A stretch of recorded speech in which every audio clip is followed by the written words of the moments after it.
Well, people want to say, hey, it's at the end of finals and all that other stuff, and I just don't believe in excuses. We're trying to raise young people to be ready for success in the real world as adults, and you're going to have some trying times, and there's going to be a lot of stress on you, and you got to compartmentalize. You got to learn to handle that. I sit here and look at the stat sheet, and this is kind of an ongoing theme now in the last 3 games. Our field goal percent defense in the first quarter is pretty darn good because we're doing what we've been working on, and then it just progressively gets worse throughout the game.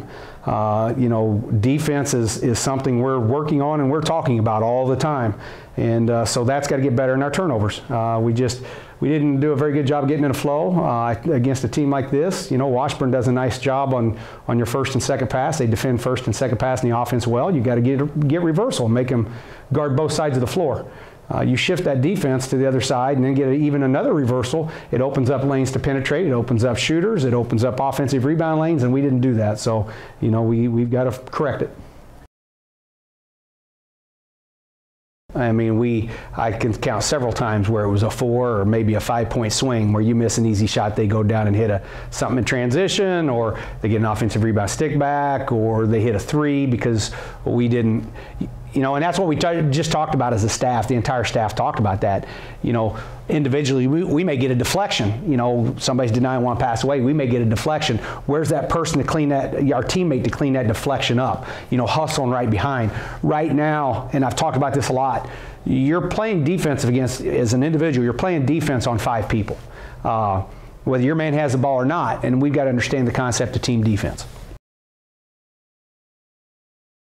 Well, she had started the year as a starter. Then I felt she went into a little bit of a funk. So then we put her on the bench and brought her off the bench, let her see the game as it starts.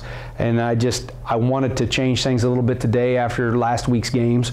And, I think Jerica's got her confidence back. And so much of this, I don't care what level it is, I don't care what gender it is or sport, so much of this is confidence. And, we've got some girls that are struggling with confidence a little bit.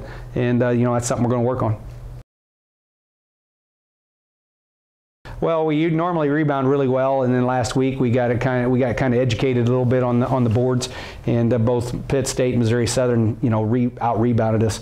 Today we talked a lot about that, or leading up to today we talked a lot about that. We do rebounding every day, whether it's a specific drill or it's a point of emphasis, in a drill. We talk about rebounding a lot. I think that's an important part of the game.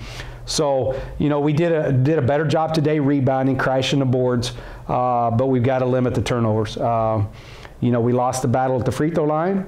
We lost the turnover battle, and those are the 3 stat lines I look at: it's turnovers, rebounds, free throws. If you can win 2 of those 3, you're probably going to win. We only won 1 today, so we've got to get back to the basics.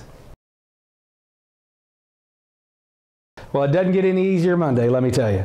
And we've got some kids, and it's not an excuse. We do have some kids that have some major illness going on right now that are trying to fight through, so I'm proud of them for that. Tomorrow's going to be a mental practice. We're going to walk through what we need to walk through and clean some stuff up, look at some video.